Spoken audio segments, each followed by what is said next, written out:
ফ্যাসিবাদের বিরুদ্ধে আমাদের লড়াই শুরু হয়েছে প্রকৃতপক্ষে 2009 সাল থেকে।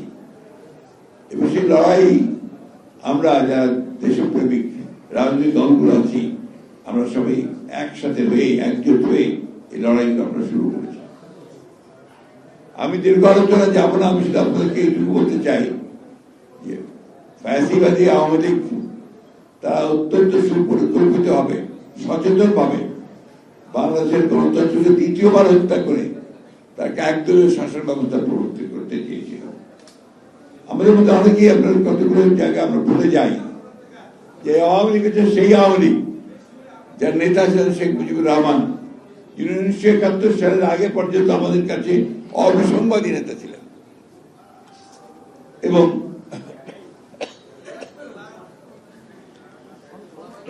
সেই নেতা